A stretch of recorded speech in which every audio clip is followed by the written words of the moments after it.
Now, I know that game week 22 has barely even started, but I couldn't resist making some FPL content for you guys. So here are players to buy and avoid for game week 23.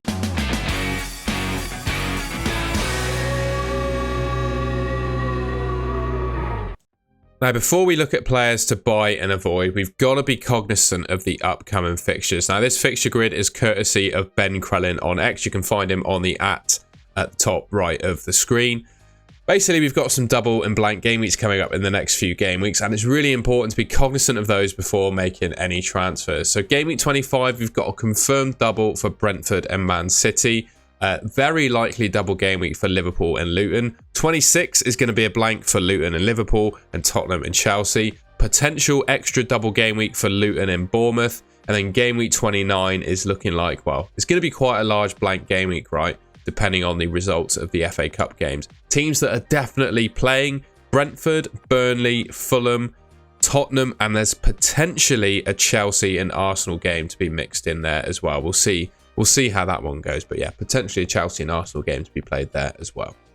Now, the first player I wanted to talk about is Doty from Luton. They did just win 4-0 against Brighton, and unfortunately didn't actually get an attack in return in that game. But based on, well, the 16 previous starts, I think he's been Luton's best player this season, basically playing as a left winger for them. I'd also say, due to his price, you can bench him really when you don't fancy him, but the fact he's likely to have a double game week in 25, potential extra double involving Bournemouth in 28 or 27, I really like him as an option. And when you look at his returns, yes, he doesn't get that many clean sheets, but mixed in with goals and assists, he's got 9 returns from 17 starts, and for a 4.5 million defender, that's pretty good. And he hasn't had any double game weeks yet, and he could potentially have 2 coming up. So when you think of all of that put together, I really like him as an FPL option. If you don't have much else on for game week 23, he could be a smart transfer in.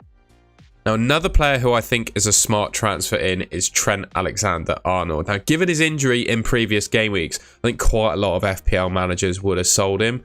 But I think he should be fit for this game. He came on off the bench in the FA Cup, and he's got a potential double in 25 as well. Counting up all his returns, he's had 13 returns from 17 starts. I don't really like to think of Trent as a defender as such in FPL. He's an asset that can just get returns through 3 different means: clean sheets, goals, and assists. And it says there, he's got 13 of them in 17 starts. And if you were to think, if he was a forward or a midfielder, if you picked a midfielder for 8.5 million and they got, 13 returns from 17 starts, you'd be quite happy with them. And that's what Trent gives you as an FPL option. And he's really good for bonus points as well. He's Liverpool's top bonus points performer outside of Mo Salah. And given Salah's probably going to be injured for another couple of weeks, I think he's a really smart transfer in. As I said, double game week likely in 25. Yes, some of the fixtures are a little bit tough, but we all know that Trent can get both attacking returns and clean sheets, and mainly obviously attacking returns in the tough games. But I wouldn't rule out a clean sheet in any of the upcoming games that he's got.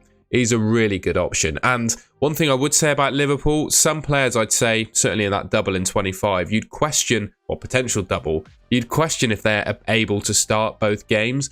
But I think Trent has proven that when he's fit, he's absolutely nailed on for Liverpool. And when they have a double game week, I think you can pretty safely back him to start both the games. We're going to go a bit Man City heavy now, but they've got a double in 25 and a confirmed fixture in game week 26, which is slightly different to some of the other teams, and I think makes their FPL assets even more attractive. Erling Haaland, regardless of what happens in game week 22, I think he's definitely going to be fit for game week 23. Brentford, Everton, and then a double game week in the next 3 after that. Fantastic fixtures, and if you don't have him already, I think he's an absolute shoe-in come game week 23. Should he get through the Burnley game, unscathed, of course, but I think Pep's going to manage his minutes in that one and really save him from further in that foot injury of his.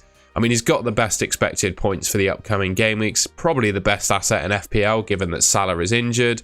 Has a double in 25. I'd say he's actually a really smart option to triple captain him there. Chelsea and Brentford, 2 pretty good fixtures. I think with no Salah and Son in the game as well, money isn't really an issue for FPL managers, right? I think he's a great option. Burnley at home, obviously, to get him going in the Premier League, I think it's the perfect fixture. Build some confidence, maybe score a couple of goals. We'll see how that one plays out. And then kick on, like Man City trying to win the title. I think Haaland's chasing that golden boot, isn't he? I think he's a fantastic option in FPL. You know, never can't say that about him. And yeah, with the upcoming game weeks, he's got a fantastic option. And I think almost essential, really, given that Salah is injured.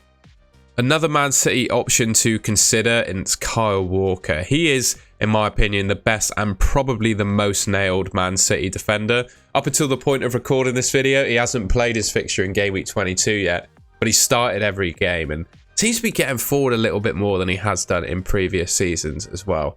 Decent fixtures coming up. I mean, look at all those fixtures. Man City could conceivably keep a clean sheet in all of them. And he's got a double in 25, as we all know, with Man City. I just think he's probably the best of the Man City defenders, and I think it makes sense to go for him given the fixture volume and quality that he's got coming up.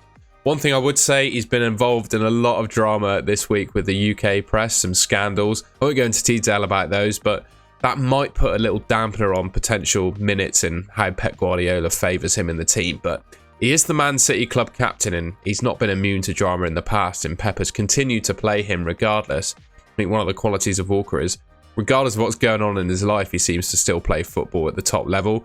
Doesn't really seem to faze him. So for that reason, I mean, we'll see how game week 22 goes first, I guess. But Kyle Walker is one of my top transfer targets.